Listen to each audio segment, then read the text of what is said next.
Todo está conectado. El auténtico cuidado de nuestra propia vida y de nuestras relaciones con la naturaleza es inseparable de elementos humanos como son la fraternidad, la justicia y la civilidad. El Papa Francisco en Laudato Si. Bienvenidos y bienvenidas a contemplar historias cotidianas de personas, de lugares, de experiencias, en torno a un principio de la mano de invitados que han ido descubriendo este valor en su vida, que les ha llamado la atención, que se han impactado y que han querido también crecer en ese valor. Yo soy Ariel Reyes y estos son historias de búsqueda incansables, de enseñanzas de vida. Esto es Tiempos de Conexión y hoy estamos con Monseñor Juan Ignacio González para conversar sobre el valor del liderazgo. Bienvenido, Monseñor. Muy bien, un gusto, Ariel, y un gusto también a todos nuestros oyentes aquí en nuestro canal ISB. El único canal católico que existe en Chile. El verdadero. El verdadero, y que tiene la posibilidad de comunicar profundamente muchas nociones. Hoy día queremos conversar con usted sobre el liderazgo, ¿no? Sí. Vamos a hacer un recorrido de manera general para poder conceptualizar, y luego la idea es poder que usted indagar en su historia y que nos pueda compartir su historia. Mire, yo traje cuatro autores. La pregunta es, ¿con cuál de estas aseveraciones usted conecta más con lo que es liderazgo para usted? ¿Ya? Por ejemplo, extraje a un autor que me gusta mucho, se llama C.S. Lewis, que dice, el verdadero liderazgo no consiste en decirle a los demás lo que deben hacer, sino en mostrarles cómo hacerlo. Y les dice, eso es liderazgo. Sí. John Maxwell, que es un pastor, dice que el liderazgo no se trata de títulos, de posesiones, o posiciones o diagramas de flujo. Se trata de una vida influyendo en otra vida. Interesante. Albert Einstein dijo otra cosa más, dijo, el líder es uno que fuera de la confusión da claridad. Y por último, Francis Chan dice que el liderazgo no es sobre estar en el centro de atención, sino que dirigir la gente hacia Cristo. Sí. Hacia Cristo. Monseñor, ¿con cuál de estas se conecta más? Sí. Bien, ¿eh? Todas tienen algo de verdad. C.S. Lewis, y la última me parece muy para lo que uno comprende que podría ser un liderazgo en el caso de un sacerdote y de un obispo. Sí, ¿cierto? claro. O sea, este es un tema hoy día presente en la empresa, en la fundación, en todo el mundo habla de liderazgo, está lleno de cursos y lleno de liderazgo, y nosotros en la fe de la Iglesia tenemos un solo liderazgo, que es el buen pastor Jesús nuestro Señor. Y en el caso de los sacerdotes, y más todavía de los obispos, el liderazgo nuestro es un liderazgo que va de la mano de la transparencia a través de mi persona, de la persona de Cristo. O sea, que la gente... Que sea reflejo, ¿no? Claro. Puede usarse muchos ejemplos. El espejo. Puede usarse el vidrio, que trasluce, deja pasar la luz de otro. La luz del sol, que es el sol de justicia, que es Jesucristo, que es Dios mismo. Por eso que la transposición directa de las maneras, de las formas de ejercer ese liderazgo del mundo, vamos a decir, civil, empresarial, que está perfectamente bien, tiene sus matices, ¿cierto? Claro. Porque ¿cuál es la realidad que la gente espera de un sacerdote o de un obispo? Ver algo o ver mucho de los rasgos de Cristo, según la santidad y el empeño que ese hombre ponga por cumplir bien su misión. Claro. Y eso tiene que ver directamente con lo que dice el Señor en el Evangelio. Y que yo se lo digo muchas veces a la gente, que de los fariseos, que nos puede pasar. Claro. No hagan lo que ellos dicen, pero no hagan lo que ellos hacen. Eso dice Jesús de los fariseos. O sea que, ¿y qué nos ha pasado en la iglesia? Claro. Es decir, en la iglesia nos ha pasado que de repente hay personas consagradas a Dios que han hecho cosas que son contrarias absolutamente a este reflejo de Cristo en nuestra vida. O sea que, es gravísimo. Entonces, hay un problema aquí, hay un tema aquí de identificación con el buen pastor, con el líder. O sea que debiese, el liderazgo para usted es la permanencia de relación con Jesucristo. Claro, y de ahí sale la atracción que yo puedo ejercer. Siguiendo a un consejo muy sabio, que yo recibí de San José María, de quien soy hijo, que dice desaparecer y que solo Jesús se luzca. Ese es el punto interesante. Entonces, por eso el liderazgo sacerdotal y el liderazgo episcopal y el liderazgo papal es una cosa tan delicada, porque en el fondo nosotros no podemos, se puede cumplir en nosotros aquella advertencia del Señor. Mi gloria no se la cedo a nadie. Okay. O sea, no, un momentito. Yo soy el que debe que brillar, no el instrumento. O sea que el liderazgo está asociado a un significado, pero un significado que está en otro. Exacto. En el caso nuestro así. Está puesto el significado, está puesto el propósito. O sea, usted en vez de ser dueño se transforma en un administrador. Lógico. ¿No? Y al ser administrador sirve para que el propósito fundamental sea el encuentro con el verdadero líder, ¿no? Por ahí va un poco. Por ahí va la cosa, claro. Y por eso que una de las expresiones que uno más le gusta del Señor y que yo trato de encarnarla como puedo, dentro de todas mis limitaciones, sí. Yo estoy en medio de ustedes como el que sirve. Mira. Desaparecer, ¿ya? Por eso que las figuras que algunas veces ponemos como ejemplo en la iglesia de liderazgo son tan, algunas veces al mundo tan poco decidoras. San José. ¿Qué hizo San José? Si no sale en la escritura. Se quedó dormido. No hizo nada. Bueno, pero resulta que él condujo el proceso hasta hacer aparecer al autor de la vida y a Jesucristo nuestro Señor. La Virgen María, ¿qué sabemos de ella? Claro. Poquísimo. Como que fueran liderazgos demasiado silenciosos. Claro. ¿No? Entonces, ¿quién lo quieran? Desaparecer y que Jesús se luzca. Eran promotores finalmente. Lógico. Y eso es lo que tiene que ser un sacerdote, un ministro, una persona que tiene un encargo en la iglesia, del tipo que sea, un catequista también. Okay. Cuando pasa lo contrario, Ariel, vamos a la ruina, como nos ha pasado en Chile. Sí. Si uno toma en cuenta todo el proceso que hemos vivido, cayeron grandes figuras, grandes líderes, pero sin hacer un juicio sobre esas personas que yo no conocí personalmente o a fondo, ni tampoco vamos a nombrar, reflejaban a Jesucristo. Esa es la pregunta. Esa es la pregunta esencial. Esa es la pregunta. ¿Había en ellos algo que produjera una atracción tal, verdadera, que yo, por así decirlo, fuera transportado a ese otro liderazgo, al buen pastor de nuestras almas, que es Jesucristo? ¿O había algo muy humano? Qué impresionante. Usted habla de un liderazgo genuino, pero también habla de un liderazgo auténtico. Sí. Habla de, finalmente, como la persona que va ejerciendo el liderazgo, ¿no? De algún modo también se tiene que ir exigiendo o autoexigiendo para ser auténtico. Lógico. Para poder vivir como en plenitud finalmente, como servicio. Claro. ¿No? Ahora, ¿cómo se hace eso? Bueno, eso es muy interesante. Ese es el proceso. Ese es el proceso. Bueno, el primer proceso importante en la vida de un hombre, de todos nosotros, tuyo también, mío, de cualquiera, es identificarse con el líder. Exacto. ¿Y eso cómo se hace? Por el conocimiento. ¿Y qué es lo que es el conocimiento? Y el amor, en la oración.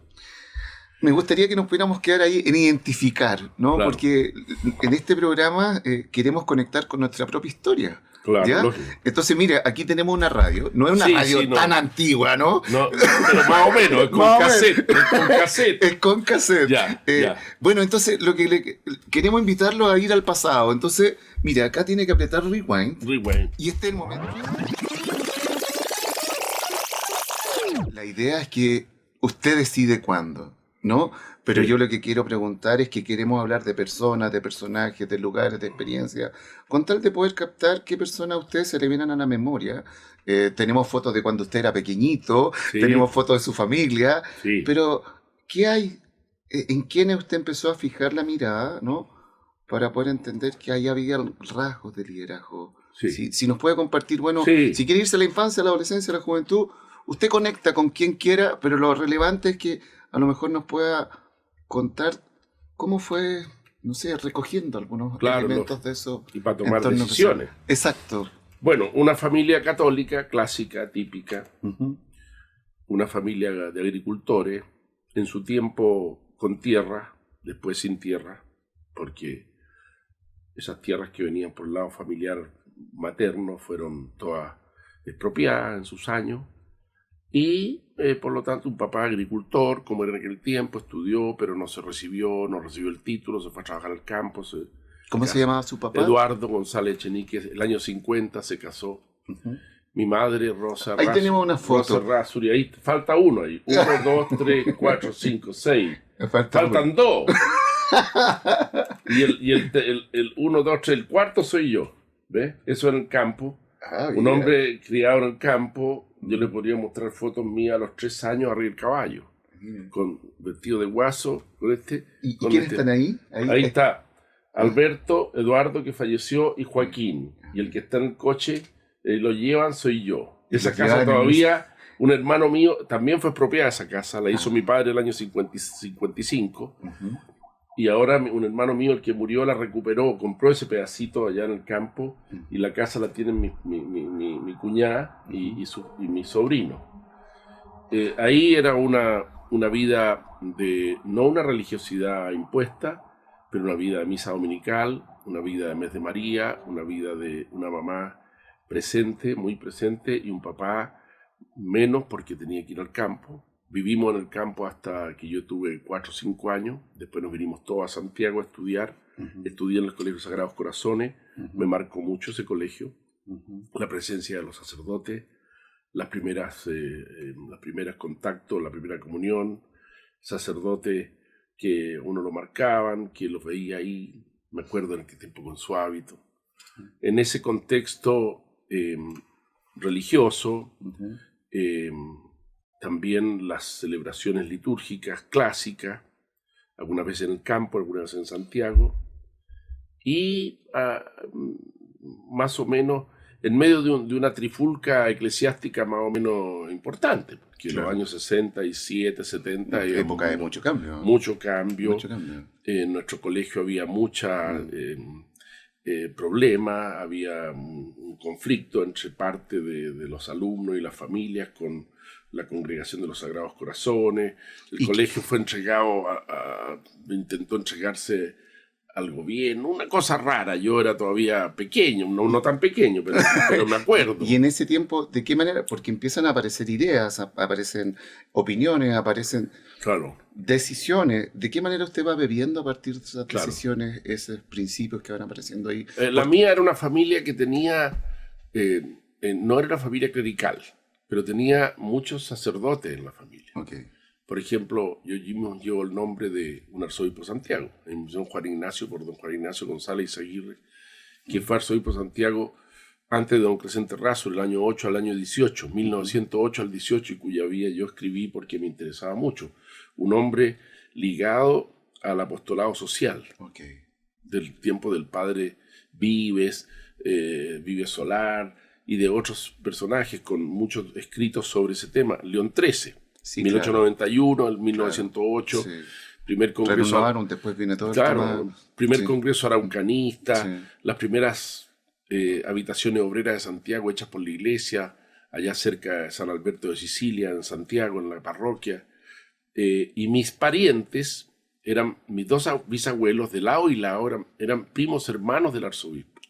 Y el arzobispo se apoyaba mucho en ellos porque eran muy amigos y le ayudaban en todo, y tenían muchas obras sociales y muchas obras también espirituales. En ese contexto de mi madre, preocupada por la formación cristiana de sus hijos y por la deformación que estaba en ese momento entrando, tiempos de discusión, de temas morales, de temas eclesiológicos, tiempo de abandono de muchos sacerdotes. Eso lo vi yo en mi colegio, se iba uno, se iba otro, se iba otro. Eso es post Concilio Vaticano II. Sí, pero lógico, 67, 68, una cosa. Ella buscó dónde poder, alguno de los hijos, poder guiarlo, y descubrió en la mamá de otro compañero del curso mío, que hoy día es sacerdote también, una cosa que se llamaba los Opus Dei, que ella no conocía más que una pequeña referencia de niña, porque había vivido en la casa una empleada que trabajaba con nosotros, que está viva todavía y que se había acercado a la obra, y que hoy todavía tiene 85 años, mi mamá tiene 98.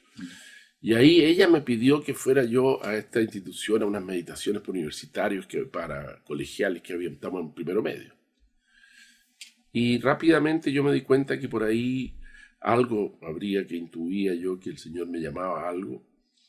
Y en el año 71, en ese tiempo se podía porque la legislación canónica lo permitía, me pedí la admisión en el Opus Dei. Escribí una carta yo mismo con mi letra a San José María Escrivá y le dije que quería pertenecer al Opus Dei como miembro numerario. Y en ese momento usted genera, como dice, acá quiero estar y respondo a ese liderazgo que Claro. tiene... Diría yo que era una vocación. Era una vocación. Era una vocación celibataria. Okay. Ahora te dicen que es muy importante dejar pasar el tiempo, probar, qué sé yo.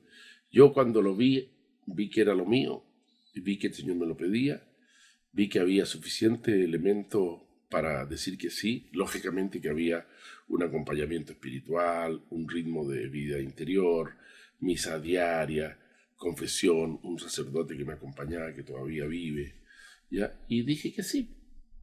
Y de ahí la vida mía empezó a cambiar, digamos. Empezó a cambiar en el sentido de que todavía no había empezado a experimentar las cosas propias de un joven en primero medio.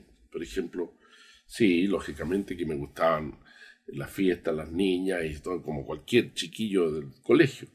Pero yo quedé como fijado en este camino. Como que ya estaba la decisión. Estaba la decisión. Como que ya Y esa estaba... decisión se mantuvo y se mantiene hasta ahora, y hoy día llevo 52 años. Sí. Nos quieren compartir una foto, parece ahí. A ver, Mariana. ¿qué foto quieren poner? Pero esa foto es reciente. Esa es la foto del día de la ordenación, hace 20 años atrás. La ordenación episcopal. Episcopal, aquí. Claro, acá. Aquí. La podemos poner Sí, todavía. las podemos poner después. Sí, una foto arriba de un caballo guaso con mi hermano ahí, así los piececitos. Bueno, y entonces ella quedó fijada la cosa. Okay. Quedó fijada, empecé a formarme, empecé a vivir esta realidad. Conocí a San José María. Okay. O sea, es un personaje que a usted le impactó y fue moldeando su comprensión de liderazgo, ¿no? Efectivamente, Sí. evidentemente. O sea, todavía leo, hoy día ahora estoy meditando en mi oración personal y en mi lectura espiritual muchas veces sus escritos. Okay. Y uno se da cuenta ahí cómo las cosas de una persona uno las va haciendo suya, porque él nos decía esto. Claro. ¿Y de qué que manera? Solo Jesús se luzca. ¿Y qué aspectos le llaman la atención de su liderazgo en torno a que usted conecte con el liderazgo de él? Primero, lo que te decía al principio, la idea de que los dones que uno tiene son dones de Dios, incluso el liderazgo es un don de Dios, que yo no puedo administrar para mí mismo. Okay. Segundo, vivir para los demás, como el Señor. Y tercero, dejar que pase la luz. Dejar que pase la luz. Y gozarse, y con los años, esto cuesta mucho, pero yo le digo a la gente, con los años hay que gozarse en desaparecer, en no figurar, en dejar que la luz de la gracia pase a través de uno como por un canal y llegue a la gente. ¿Y cómo fue aprendiendo, Monseñor, a abordar ese desafío porque ha sido un desafío paulatino? Lógico, evidentemente.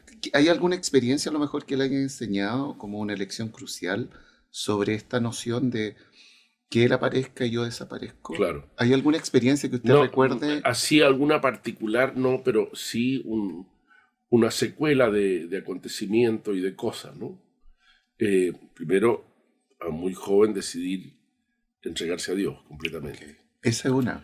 Después, prescindir del camino habitual de toda la gente, de mis hermanos, tuyo, qué sé yo, formar una familia para dedicarse a los demás. O sea, eso implica ya una conciencia muy clara de que aquí hay algo que no se puede realizar por la sola fuerza. Yo, porque quiero, voy a ser célibe y me voy a dedicar a los demás. No, eso no existe. Existe, como dicen los filósofos antiguos, en algunos casos, puede decir, gente muy virtuosa que llegue a esa, pero la regla general no. La regla general es que te queda una fuerza. La comprensión de que todo es gracia y de que esa llamada también es un signo, ¿no es cierto? Tengo que dedicarme a los demás. Entonces, yo de muy chico tuve esa conciencia, recibir formación, dar formación, los fines de semana dedicados, me acuerdo de niño, muchas catequesis, hacíamos catequesis, yo hacía catequesis allá en el Niño Jesús de los Negretes, en Vivaceta, por la punta del cerro, después en el San Juan de la Guada. O sea, era como ir habituándose a vivir para los demás. Sí. Y eso se va metiendo en la vida de una persona, de cualquiera de nosotros. No es mérito mío, yo lo tengo muy claro. Después otro hito importante es que yo lo que comprendí desde el momento que mi vida iba a ser en medio del mundo. De hecho, entré a la universidad, hice mis estudios de Derecho, me recibí de Derecho, no era ni una lumbrera de alumno normal, pero eso a la mano con muchas cosas apostólicas. Y tenía claro el propósito. Totalmente. Por ejemplo, durante todos los años que estuve en Derecho, iba 2 veces a la semana en ese tiempo, desde Santiago a la escuela de Las Garzas, para ayudar a los chicos que estaban en esa escuela y darle formación y estar con ellos y salir con ellos. Era una cosa apostólica. ¿Ya? Siempre tuvo un liderazgo comunitario, entonces usted... Como que lo fue construyendo poco a poco. Sí, o sea, uno como que no se daba siempre cuenta, me tocó estar mucha gente, claro, sí, me tocó estar con mucha gente y tener esta de formar a otro. Y eso después se tradujo, bueno, en la llamada, bueno, fui muchos años abogado, sí, claro. 13 años, y fui abogado de carabinero. Yo quise entrar ahí, me gustaba el servicio, no tenía ni un pariente, ni un conocido, nada. Mis hermanos trabajaban, eran 4, eran abogados, trabajaban en grandes oficinas, me invitaban, tuve algún tiempo. No, yo quería el servicio. Y fue estar 13 años en un trabajo oculto, porque era el abogado de una dirección general y me tocaba ver puros papeles, pero tenía mucha amistad con mucha gente. Mira. Estos días me he encontrado aquí con un coronel antiguo, abrazo y me dice, por mi profesor, porque hacía clase. Yeah. Estudié en la Universidad Católica, geografía política, estudié geopolítica, me mandaron en un convenio que había en aquel tiempo, años 76, 77, entre el Instituto de Ciencia Política y la Católica, a estudiar en la Academia de Guerra, porque había un curso de auxiliarato en geopolítica, lo fui a hacer. Yo estaba dedicado a eso. Pero me da la idea de que el liderazgo suyo captó con quién quería encontrarse y luego captó a quién quería, con quién más quería encontrarse y a quién quería comunicar. Claro, como lógico. Que esta lógica de la geopolítica o entender el movimiento, sí, era poder de algún modo ir también posicionando este mensaje o este liderazgo que usted había descubierto en medio del mundo. Por ahí va un poco su impronta, ¿no? Mi apostolado y ¿sí? Yo lo entendía porque así lo había aprendido San José María en medio del mundo. O sea, yo era amigo de los oficiales, suboficiales de carabineros y a ellos les hablaba de Dios. ¿Y no fue en difícil? Medio del trabajo. ¿Y no fue difícil eso? ¿Cómo porque fue? Eso ¿Cómo se fundaba en la amistad. Se fundaba en la amistad. Lógico. O sea, que generaba no era un vínculo. predicador yo, lógico. No era un predicador que llegaba a mi oficina y decía, ya ahora vamos a leer el Evangelio, todo aquí. No. No, la gente al ir tratando con una persona que, bueno, era como las demás, descubrían esta otra faceta. Okay. Y algunas veces empezaba una confianza y una relación y, oiga, don Juan Ignacio, mi capitán, o como me dijeran, mire, ¿qué haría usted en este caso? Y eso pasaba con oficiales, con coroneles, y muchos de ellos llegaron después a la jefatura y son muy amigos todavía. Entonces, y eso fue durante muchos años. O sea que usted se enfrascó en dialogar, en comunicar, en compartir el pan. Así, lógicamente. Compartir el pan y en medio de eso, compartir el pan, de algún modo iba transmitiendo también esto de quién quería ser espejo. Lógico. Y eso es estar en el mundo, entonces. Sí, yo estaba en el mundo. Eso es estar en el mundo. Figúrese, estaba metido en una cosa tan exacto, contingente como ser abogado de la Dirección General de Carabineros en una determinada dirección que era el personal y tenía que ver. Yo leía todos los sumarios que había en Chile de todo accidente, errores que se cometían, muerte, heridos, y tenía que sancionarlos jurídicamente para pasarlo a los jefes y dijeran, ya estos son los beneficios que hay, este hombre murió en acto de servicio, qué sé yo. Claro. Y ese era mi trabajo. Y al mismo tiempo siempre tuve una gran preocupación y una gran por el tema comunicacional. Claro. Desde siempre. Buscar con un canales. grupo de amigos. Yeah. Bueno, y una prueba es esto, ¿no? Y la radio. O sea, esto es una cosa que la gente dice, ¿cómo existe esto? Bueno, ya sabes, existe porque estás tú, que estás aquí, está Sí. la otra. Mucha gente convocada Sí, a este claro. liderazgo y para poder tener un canal donde decir y hablar de estas cosas, porque esto no podría hablar a otro canal. Nadie me haría esta pregunta que tú me haces. Me preguntaría en cualquier otra cosa. Muy bien. Otro cambio importante, Sí. la decisión de dejar todo esto para irme a Roma y seguramente ordenarme sacerdote. Okay. Eso pasó el año 1990. Dejémoslo ahí. Sí. Paremos un poco. Sí. Muy bien. Vamos a seguir hablando del pasado, luego vamos a pasar al presente, pero seguimos conversando con Monseñor. Espera un momento y volvemos.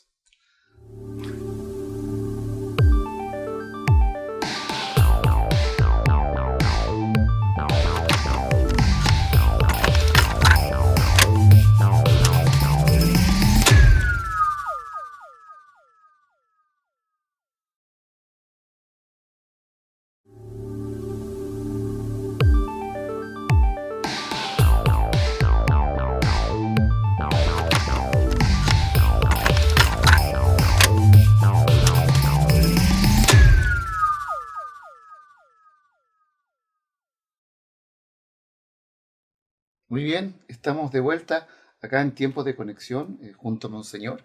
Y hablando sobre el valor del liderazgo, una de las cosas que me ha impactado es que cuando resolvimos el concepto de liderazgo, usted lo asoció a la persona de Jesús, se dio cuenta que quiere ser espejo, y luego todo el trayecto de su historia, todavía vamos en el pasado, ha sido buscar los canales también, o ser espejo en diferentes canales, como puede ser escrito, ¿no? Oral, como sea.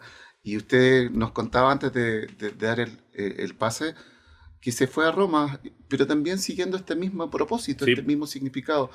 Claro. ¿De qué manera se fue cimentando este anhelo de poder comunicar la persona de Jesucristo con lo que fue estudiando, con lo que fue indagando? ¿Qué ocurrió? Bueno, lo que sucedió fue que dentro del Opus Dei hay muchas maneras de servir.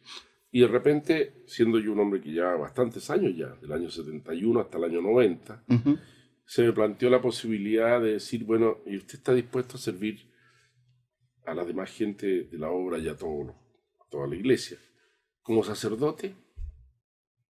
Yo te me lo había planteado una vez, pero he dicho, no, a mí el Señor me llamó a estar en medio del mundo y estaba feliz con mis trabajos en la universidad.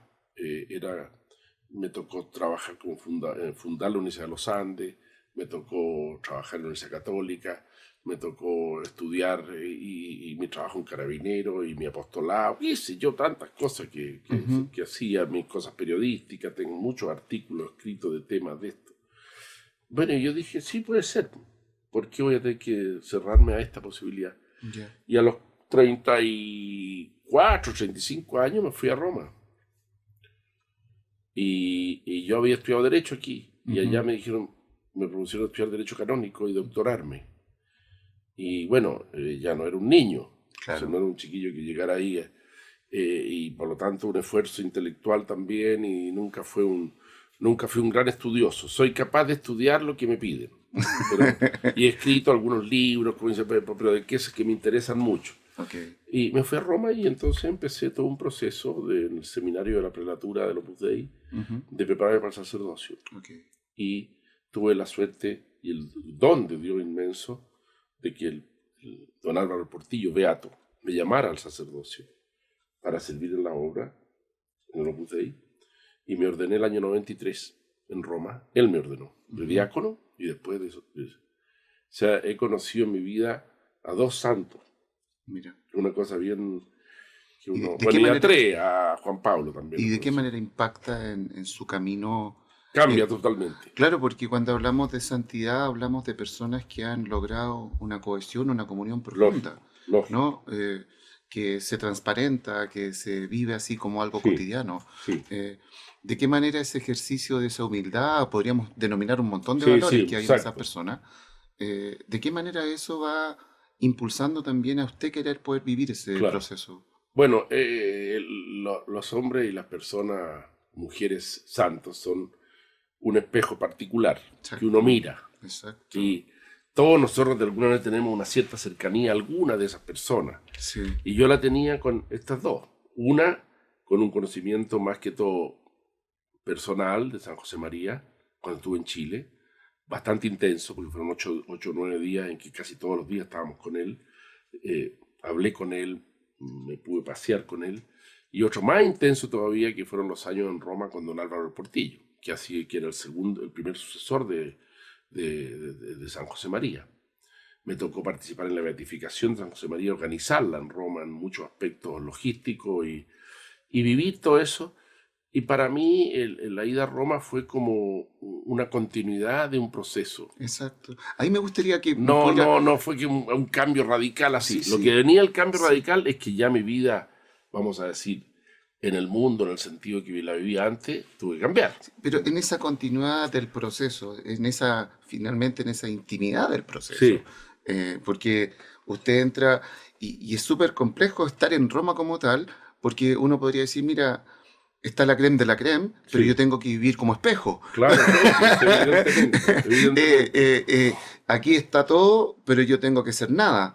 Sí. ¿Cómo hizo para no confundirse? Claro. ¿Cómo hizo para poder vivir auténticamente, que es un poco lo que hemos ido conversando en el programa, Sí. auténticamente, libremente, para poder decir, mira, quiero ser un sacerdote a los pies de la cruz de Jesucristo? Claro. ¿Cómo se Sí, fue dando eso? Porque, no sé, yo pienso que era como simplemente un camino que cambiaba de manera de servir.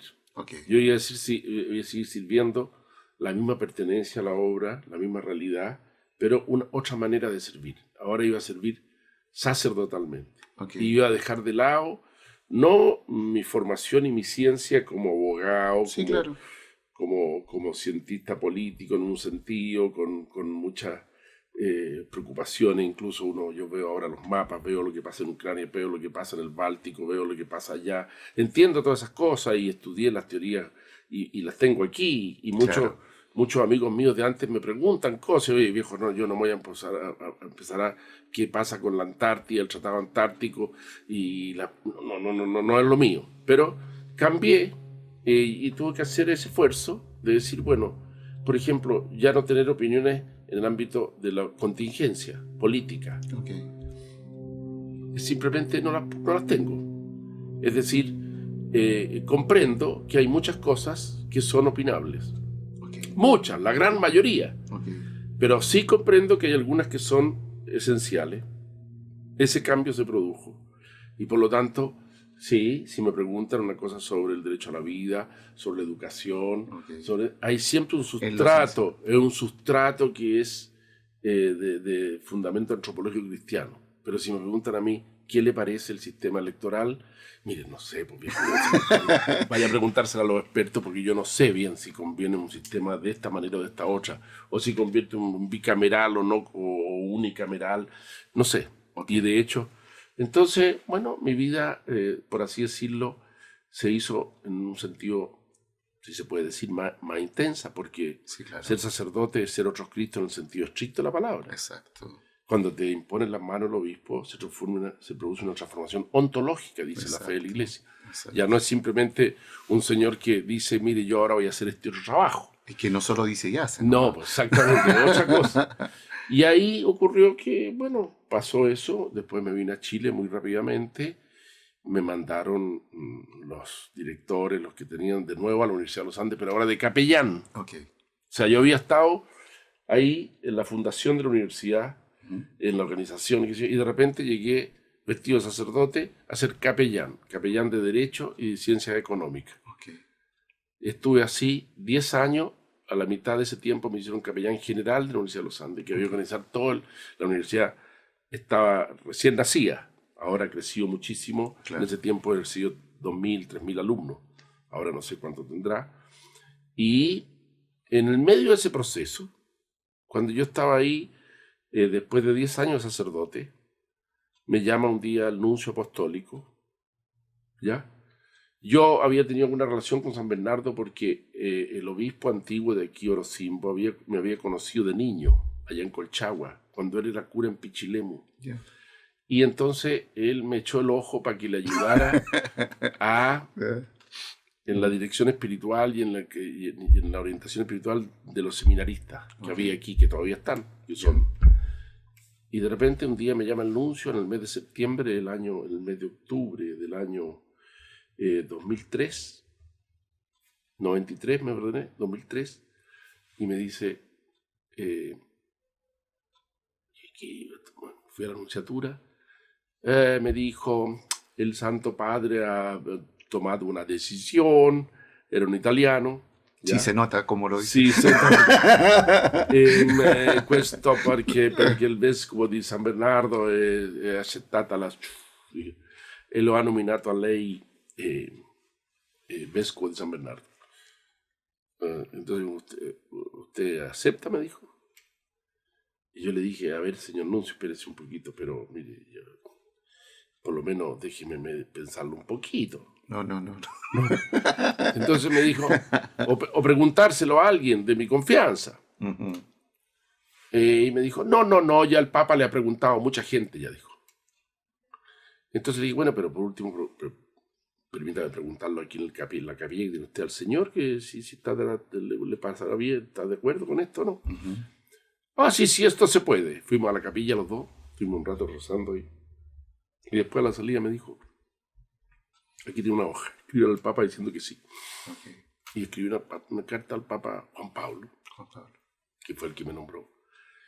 Y de ahí otra transformación, pero más difícil todavía, porque ahora ya un obispo es un sucesor de los apóstoles. Sí, claro.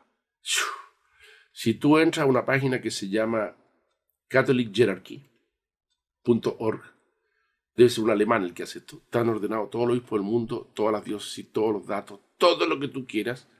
Y está la sucesión apostólica de los obispos, hasta donde se conoce, hasta el año 1500. Si tú vas ahí, Juan Ignacio González, sale, lo ordenó Orosimbo Fensalía, coordenante, Cardenal Errázuriz, Carlos González Cuchaga, mi tío obispo de Talca, que todavía estaba vivo. Y después para abajo toda la sucesión. ¿Quién ordenó a Orosimbo? Francisco Borja Valenzuela, ¿quién ordenó a Borja Valenzuela? Y así llegamos hasta el año 1500, hasta un famoso cardenal Revivia, que parece que el papá de todos nosotros. Bueno, pero... Es la sucesión apostólica. Pero ahí está la unión, ¿no? Ahí está la unión. Lógico. Finalmente, cuando Jesucristo no le propone a Pedro, no, uno dice, usted está acá y está Jesús hablándole a Pedro, ¿no? Claro, lógico. O sea, uno se da cuenta de que efectivamente el tema de la... Y por eso el obispo en la diócesis es el vicario de Cristo. Exacto. Una cuestión que uno dice, bueno, son cosas que nos trascienden de tal manera, ser otros Cristo por el sacerdocio, ser vicario de Cristo por el episcopado, en una diócesis determinada, que uno dice, o me la tomo en serio ser espejo, o me voy a ir al cortado yo mismo. Exacto. Pero voy a terminar mal. Me gustaría invitarlo a transitar al presente, porque esto de ser vicario de Cristo en un contexto específico, en un lugar específico, usted conversa con muchísima gente. Y de algún modo está usted también queriendo proponer esta permanencia del mensaje de Jesucristo en el hoy, ¿no? Entonces, pero también donde hay un montón de otros liderazgos que me gustaría que a lo mejor pudiéramos indagar y analizar. Le invito a presionar el presente, por favor. Ahora, bueno, vamos al presente ya. Play. Estamos hoy. Una mirada muy amplia, Monseñor. Hoy día, como le decía, estamos inundados, no sé si pueden llamar pseudo liderazgo, mini liderazgo, como sean, pero ¿qué impacto hoy día están teniendo los liderazgos en la actualidad y qué opinión a usted le merece ello, lo que está ocurriendo en la actualidad? Sí, bueno, respetando siempre la intencionalidad de las personas, que uno no conoce bien, pero lógicamente que estamos en un mundo en que hay falta de liderazgo, primera cosa. O sea, que, la gente está confundida. ¿A quién sigo? Sí. ¿Por qué lo sigo? Sí. ¿Cuáles son los elementos que hay que esta persona hace que yo quiera seguirlo? Para mí, el hecho de seguir a otro hombre, a otra mujer, a una persona que es líder, tiene que ver con los valores morales. Si no hay un sustrato moral, realmente uno lo sigue. ¿No? Yo sigo a un gran matemático en mi diario. Bueno, ¿pero por qué? Porque ese hombre trasunta una manera recta de ser, bondad, honor,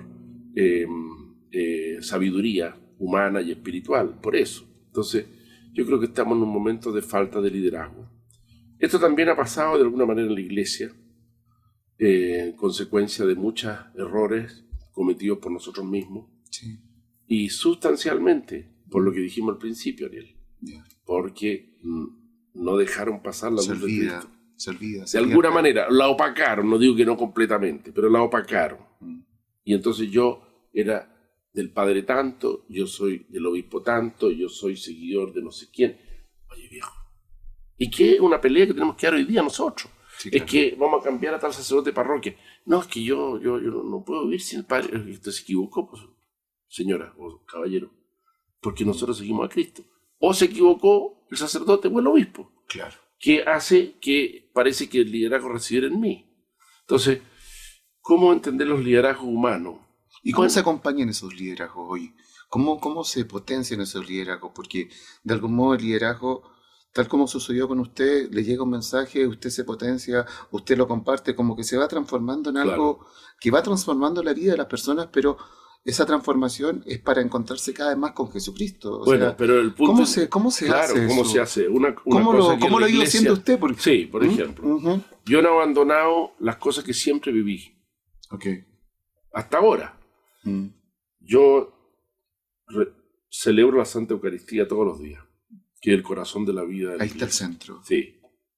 Me confieso toda la semana. Siempre me he confesado toda la semana durante los últimos 50 años.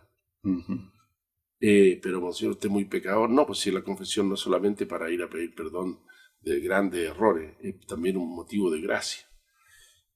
Vida de oración. Trato de mantener la vida de oración que siempre viví. ¿Ya? Formación. Todas las semanas voy a Santiago y tengo un momento de formación con las demás personas que forman parte de la obra igual que yo, que son laicos. ¿Ya? Mi vida gira un poco en torno a cómo nutrirse, porque si no yo sé que estoy perdido. Si yo digo, ahora yo soy el que da el nutriente y nadie me lo da a mí, estoy perdido. Entonces, ahora, ¿qué pasa en el caso de la diócesis? Sí. Bueno, tenemos una formación permanente para el clero. Okay. Yo insisto mucho y escribo muchos cleros: vida de oración, vida de trabajo, vida de silencio. Estas son las 3 consignas que yo lo transmito a los sacerdotes. Oración, trabajo y silencio. Silencio, que el Papa lo acaba de recordar a propósito de la liturgia en una carta que escribió ayer el secretario de Estado a nombre del Papa a propósito de un congreso litúrgico en no sé qué parte de Italia. O sea, que Jesús se luzca. Y es el gran empeño que tenemos como sacerdotes y como religiosas y como religiosos. Y esto se lo predico a todos. En la medida que usted empieza a brillar, usted opaca al Señor. Y si usted opaca al Señor, lo que se transmite ya no es la verdad del Señor, la caridad, el amor, la bondad, la comprensión. O sea que el gran manual nuestro, por así decirlo, para aprender esto es la vida de oración con el Evangelio. Porque ahí está, leo yo todos los días un pedacito del Evangelio. Ahí está el referente. Claro, completo. Todos los días leo un pedacito del Evangelio ordenadamente. Mateo, Marcos, Lucas, Juan, todo. Otra vez y otra vez. Y yo creo que la gracia de Dios. La gracia de Dios va transformando a las personas. Lo quiera uno o no lo quiera. Hay gente que se da cuenta que la gracia lo transforma. Hay gente que no, igual lo transforma la gracia. Si no ponen obstáculos. Porque yo puedo también cerrar la puerta y decir aquí no entra nadie. Pero si tú tienes la puerta abierta al Señor, como yo tengo un pequeño comentario dominical que se llama Consejos para el Camino. ¿Ya? Que hago un comentario del Evangelio el domingo. Y el otro día, salí estos días, el Evangelio del domingo, y yo comentaba lo que dice el Señor ahí, que todo llega porque estamos abiertos a la gracia y al Padre. Claro. Si no, viejo, yo me transformo en un yo mismo. ¿Y quién soy yo? ¿Qué tienes que no hayas recibido? ¿De qué te glorías como si no lo hubieras recibido? San Pablo. Justo estoy leyendo un libro que se llama La peregrinación de la gracia. Ya, perfecto. Y que conjuga muy bien con lo que usted dice, porque finalmente la peregrinación es reconocerse hijo de Dios, pero en relación con Él, ¿no? Y me pareció muy interesante que usted nombre primero un espejo, como que después nombra que hay que entender muy bien el mapa, como que hay que tener, en su lenguaje, hay que tener claro cuál es la brújula, ¿no? Porque si me pierdo en esta brújula o me pierdo en este mapa, empiezo a brillar solamente yo y no brilla el Señor. Y además pierdo a otro. puedo perder a otro. Que Exacto. Es un detalle importante. Todo lo que nos ha pasado en la iglesia, por brillos que no correspondían, que muchas veces taparon al Señor e incluso ofendieron al Señor muchas veces, perdieron a muchos o los confundieron. Sí. Y eso ha sido dolorosísimo. En ese sentido, Monseñor, ¿qué debiesen vivir hoy día los líderes cristianos, además de esta vida de oración? Hoy día están muchos líderes cristianos tratando de ser en el mundo, claro. ¿no? También de poder comunicar en el mundo para poder generar esta transformación que resuma la propuesta de la bienaventuranza de Jesucristo, claro, ¿no? Que con tal de que podamos ser felices de manera personal y de manera social. Claro. ¿Qué debiésemos tener en cuenta aquellos que quieren vivir el liderazgo, no sé, en su familia, el liderazgo en su trabajo? Claro. Una cosa muy sencilla que el Papa por 5 veces nos dijo a los obispos de Chile en medio de la crisis del año 18, en una carta. La centralidad de Cristo en mi vida y en la vida de mi familia y en la vida social. Eso es lo que Chile ha perdido. Y el Papa nos preguntaba, ¿por qué se ha perdido? Bueno, cuando algo que era el centro no es el centro, hay otras cosas que están al centro. Y lo que ha pasado en Chile, en muchos países, entonces, es que nosotros hemos adquirido un liderazgo en el hombre, el ser humano, que ha desplazado a Dios, ha desplazado las cosas de Dios. Sí, claro. Eso es lo esencial. Entonces hay que hacer una vuelta atrás, que significa cómo poner a Dios en medio de mi vida, cómo poner a Dios en medio de mi familia, cómo poner a Dios en medio de mi sociedad, de los negocios, de la política. Mira, piensa en la televisión. Estamos en la televisión nosotros aquí hablando de Dios. ¿En qué otro canal de televisión hablan de Dios?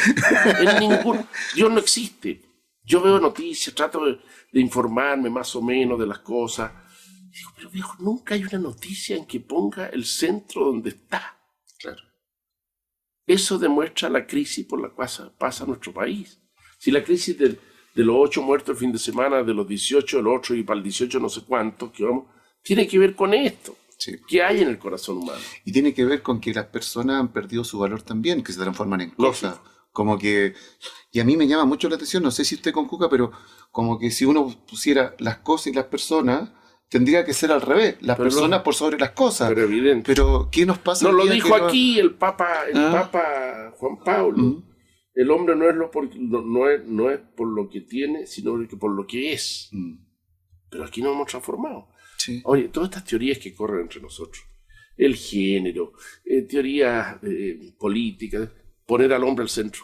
Y yo me hago a mí mismo. Fíjate que hemos llegado a decir que yo puedo ser lo que yo quiero ser. Claro. Puedo ir al registro civil que está ahí en la esquina y decir, ¿sabes? Mire, yo de aquí en adelante voy a ser mujer. Lo puedo hacer 1 o 2 veces. ¿Cómo? Sí, entonces me cambian ahí. Y me ponen ahí Juana del Sagrado Corazón, González. Bueno, ¿cómo es la cosa? Pero viejo, pero usted no. Bueno, o sea, se perdió la esencialidad y el realismo, vamos a decir aristotélico tomista, no sé cómo llamarlo, que dice las cosas son lo que son. Este es un micrófono, no, que para mí no es un micrófono. Bueno, entonces eso ha pasado con el hombre mismo. La sobreinterpretación como que ha ganado, ¿no? Sí, exacto. Y Dios ha sido desplazado. Y por eso cantamos todavía en esta diócesis. Cantos que son antiguos, que heredamos de nuestros abuelos. A Dios queremos en nuestras leyes, en la iglesia, en la escuela y en el hogar. ¿Te acuerdas? ¿Y por qué lo cantamos? Porque representan muy exactamente el proceso que queremos vivir aquí, por lo menos en esta diócesis. Que la centralidad de Cristo sea real. Que nadie se arranque con los tarros hablando. Que sea honesta finalmente. Que sea honesta, o sea que nosotros somos unos pecadores, servidores de Dios, acueductos y instrumentos. ¿Y qué instrumento toca solo? Ninguno. Mire, dejemos la guitarra que toque. No toca. Y la trompeta tampoco. Y la sequía, si no lleva agua, ¿para qué sirve? Claro. No tiene ningún sentido. El agua es la gracia. Esa es mi visión del liderazgo. ¿Cómo lo encarno? ¿Cómo trato de desaparecer? Bueno, esa es la lucha interior propia de cualquiera de nosotros. Nos quedan muy poquitos minutos, Monseñor. Nos vamos a ir al futuro. Bien. Futuro. En esta misma noción, ¿no? ¿Qué liderazgos deben emerger en nuestra sociedad? ¿Qué liderazgo hoy día deben potenciarse en la actualidad? ¿Qué opina Mire, usted de eso? yo pienso que, Ariel, que la primera idea muy esencial es que el que no ha cultivado sus virtudes personales, sobre todo las 4 virtudes cardinales, prudencia, justicia, fortaleza y templanza, no está preparado para ser líder. ¿Qué significa eso? Que cada uno se revise. Okay. Que cada uno se revise. Okay. Uno tiene que tomar decisiones. Yo, si me hago líder en lo político, en lo económico, es porque quiero servir. Y para servir hay que tener un fundamento antropológico de quién es uno. ¿Qué diría yo? Bueno, nadie dice que no haya liderazgo. Tiene que haber liderazgo en la sociedad, en todos los ámbitos. Pero que sean líderes que trasunten estos elementos de valor que están detrás de él.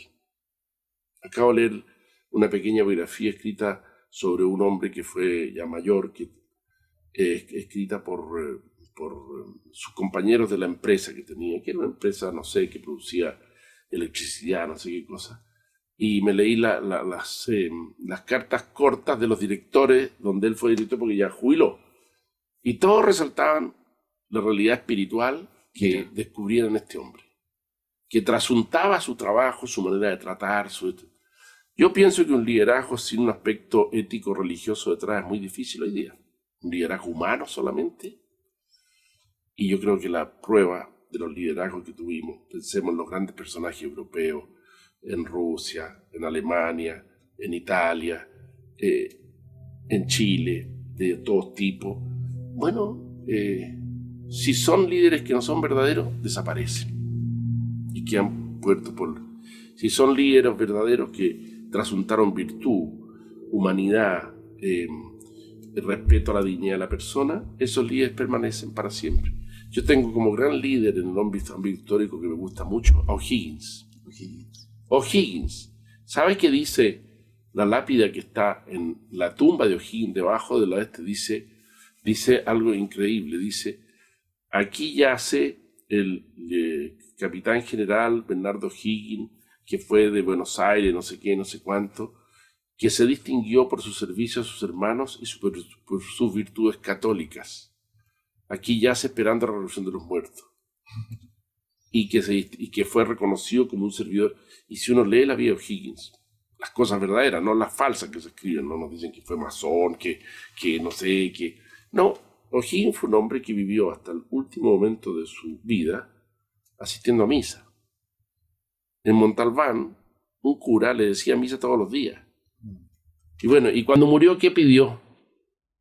Estando ya el día que murió, se levantó ese día, se sentó en su sillón, estaba su hermana y estaba una mapuche que había traído desde Chillán, que toda la vida lo acompañó también cuando fue director supremo, y de repente dijo, ya, me llegó la hora, póngame en la cama, vístanme con mi hábito, y encima pónganme el hábito de San Francisco, a quien siempre he pertenecido.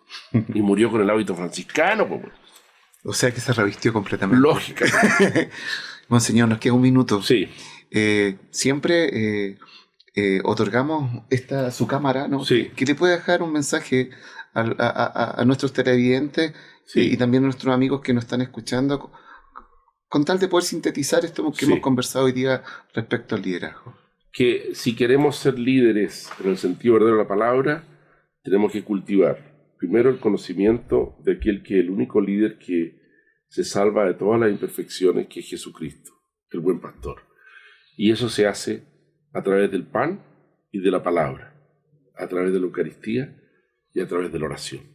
Para los que son cristianos, para los que son católicos, tenemos claro el liderazgo.